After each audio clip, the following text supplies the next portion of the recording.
CBS News legal analyst Jack Ford joins us now. Jack, good morning. Charlie, good morning. Why did he do this, and what did he put at risk? Good question. I think you have to believe that there were some significant battles going on inside of his camp. Public relations people probably saying, look, you need to take control of this story, move forward. We're a forgiving nation. If you want to be able to do things and resurrect your image, you have to apologize and get out there.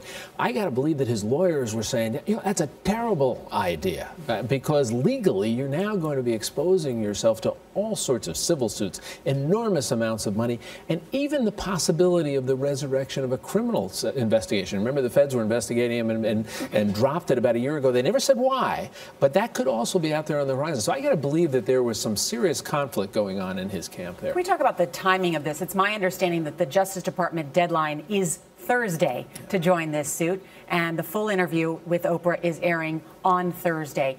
Do you think that is what's driving Lance Armstrong to really do this interview, but also to negotiate with the Justice Department, saying he may return some money and he's willing to testify? I think it's a good question. I think all of those things are entering into this thing. You know, the Justice Department, enormous pressure on them, this whistleblower lawsuit that got started by Floyd Landis. If, in fact, now he is admitting, Lance Armstrong is admitting doing this, then he's exposing himself to all sorts of money. And the Justice Department doesn't want to be left out of that. You know, they'll say, and my guess is they'll sign up for this, and then they'll figure it out afterwards. But all of these time frames, I'm sure, are moving this forward. But the bottom line is you're going to see an awful lot of negotiation taking place between him and his representative. Tell us more about the criminal charges. Yeah, that could be the wild card here. And I've seen his lawyers quoted as saying, well, we don't think that'll get resurrected. Federal government looking into him for essentially fraud.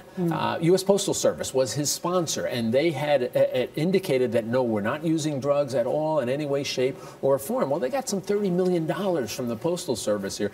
And the government was looking into whether or not there was fraudulent activity there because they were, in fact, using. Now, government dropped the investigation. We don't know why. They never articulated a reason. But again, if I'm his lawyer, I'm real worried that if he comes out now and admits to doing this, that the federal government might take another hard look at this and say, maybe, okay, yes, civil suits, but maybe also there's a criminal prosecution on the horizon here we have to look into. He's got a very good legal team around him. Good legal team, and you got to believe that they've thought this all through, and they're going to try and figure out how best to get him out from underneath here. Thanks, Jack. Jack Ford, thank you. Great.